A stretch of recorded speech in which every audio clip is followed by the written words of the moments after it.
ఓం శ్రీ గణేశాయ నమః. ఓం శ్రీ సరస్వతే నమః. ఓం శ్రీ గురుభ్యో నమః. శ్రీ గురుచరిత్ర 34వ అధ్యాయం. సిద్ధయోగి అటుపైన శ్రీగురుడు చెప్పిన కథను ఇలా కొనసాగించాడు. ఆ రాజు పరాశర మహర్షికి నమస్కరించి, స్వామి, ఈ బిడ్డలు పూర్వజన్మలో రుద్రాక్ష మహిమ తెలియకుండానే వాటిని ధరించిన ఇలా రాజపుత్రులుగా జన్మించారు కదా, ఇప్పుడు వాటిని ఇంత శ్రద్ధాభక్తులతో ధరిస్తున్నందుకు ఫలితం ఎలా ఉండబోతుంది అని అడిగాడు. పరాశర మహర్షి కొంచెం ఆలోచించి నిట్టూర్చి, రాజా, వీరి భవిష్యత్తు గురించి చెప్తే నీకు దుఃఖం కలుగుతుంది కనుక అది చెప్పటానికి నా మనసు అంగీకరించటం లేదు.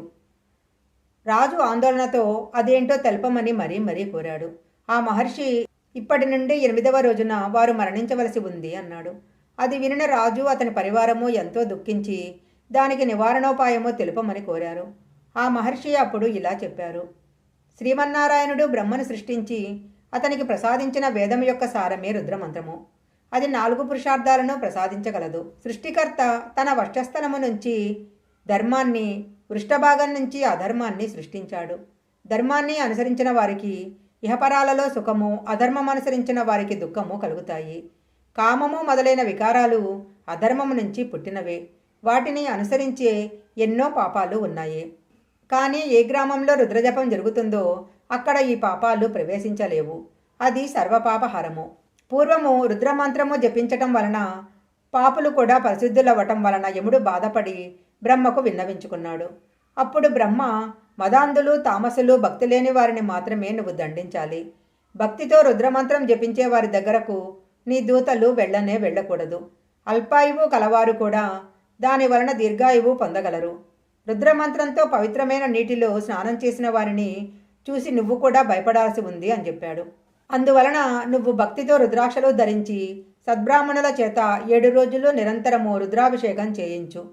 అందువలన వారు ధర్మాత్ములై సర్వసంపదలతో కలకాలం జీవించగలరు అని ఆ విధానమంతా వివరించి చెప్పాడు.